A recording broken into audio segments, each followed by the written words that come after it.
नमस्कार आज्ञा। गोटे कथा कहबी समय आउ समझ ये दुईटा जिनस केबे मनुष्य को एका सहित मिले ना।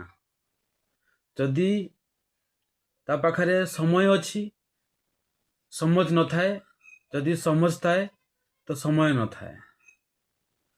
तो आपण भाबुथिबे समझ माने कौन? समझ माने होउची कौन? बुद्धि, ज्ञान। इंग्लिश रे कहते ताकू इंटेलिजेंट। आपण माने देखिथिबे ଯେତେବେଳେ ଆମେମାନେ ସ୍କୁଲରେ ପାଠ ପଢ଼ୁଥିଲେ ସେତେବେଳେ କିଛି ପିଲା ଆମ ସହିତ ପଢ଼ୁଥିବା ସମୟରେ ବି ପଢ଼ା ଛାଡ଼ି ଦେଇଥିଲେ, ଆଉ କିଛି ପିଲା ପାଠ ପଢ଼ିକି ଆଗକୁ ବଢ଼ିଥିଲେ।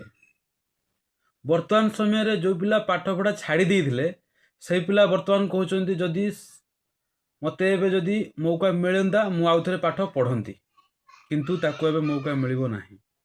କାହିଁକିନା ତା ପାଖରେ ଏବେ ସମୟ ନାହିଁ। ଏବେ ତାକୁ ବୁଦ୍ଧି ଆସିଲା ମୁଁ କେମିତି ପାଠ ପଢ଼ିବି, କିନ୍ତୁ ସେ ଟାଇମ୍ରେ ଯଦି ଟିକେ ବୁଦ୍ଧି ଖର୍ଚ୍ଚ କରିଥାନ୍ତା ତାହେଲେ ସିଏ ବି ଆଜି ପାଠ ପଢ଼ି ପାରିଥାନ୍ତା।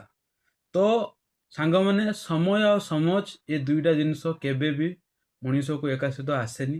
ଯଦି ସମୟ ସମଝ ମଣିଷ ଏକା ସହିତ ନେଇ ଆସିଲା ତାହେଲେ ତାକୁ ଏ ଜାଗାରେ ତାକୁ ତା କାମରେ ସଫଳ ହେବା ପାଇଁ, ସକ୍ସେସ୍ ହେବା ପାଇଁ ବେଶୀ ସମୟ ଲାଗିବ ନାହିଁ।